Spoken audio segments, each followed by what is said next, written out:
Adjust ಮಾಡ್ಕೊಂಡು ಯಾಕೆ ಕರ್ಕೊಂಡು ಹೋಗ್ತಾರೆ ವಿಡಿಯೋ ಸಮೇತ ಕೊಡ್ತೀವಿ ಮೇಡಮ್ ನಾವು ಒಂದು ಅಣ್ಣ ಒಂದು ನಿಮಿಷ ಅಣ್ಣ ಇರೋಣ ಒಂದೇ ಒಂದು ನಿಮಿಷ ಇರೋಣ ಅಣ್ಣ 2 ನಿಮಿಷ ಇರೋಣ ಅಣ್ಣ ಎಲ್ಲರೂ ನನಗೂ ಇವಾಗ 10 ಎಕರೆ ಜಮೀನಿದೆ. ನಾನು ವ್ಯವಸಾಯ ಮಾಡೋನು ಆದ್ರೂ ನಾನು ಕೂಲಿ ಕೆಲಸ ಕಾರ್ಮಿಕ. ನಾನು ಇವತ್ತು ಕಷ್ಟಪಡೋನು. ನಾನು ವ್ಯವಸಾಯ ಹಾಗಾದ್ರೆ ಮನೇಲಿ ಯಾರಿಗೂ ಜಮೀನೇ ಇರಬಾರ್ದಾ?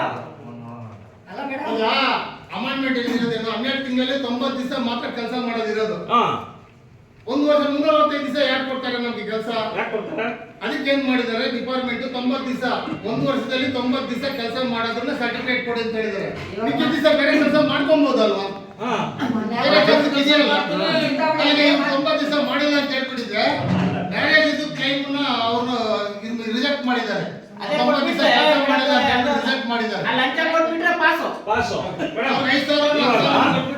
ಸಂಘಟನೆಯವ್ರನ್ನ ಯಾಕೆ ಕರ್ಕೊಂಡು ಹೋಗ್ತೀರಾ ನೀವು? ಸಂಘಟನಾ ಅಧ್ಯಕ್ಷನ ಯಾಕೆ ಕರ್ಕೊಂಡು ಹೋಗ್ತೀರಾ? ನಿಮ್ಗೆ ಒಂದು ಎಕ್ಸ್ಪೆನ್ಸೇಷನ್ ಇದೆ ತಾನೆ. ಮಾಜರ್ ಮಾಡಬೇಕು ಅಂದ್ರೆ ಸರ್ಕಾರ ನಿಮ್ಗೆ ಒಂದು ಅನುದಾನ ಕೊಡ್ತಾ ಇದೆ ತಾನೆ. ಖುದ್ದ ನೀವೇ ಮಾಜರ್ ಮಾಡ್ಬೇಕು. ಯಾಕೆ ಜೊತೆ ಕರ್ಕೊಂಡು ಹೋಗ್ತೀರಾ ಅಧ್ಯಕ್ಷರನ್ನ?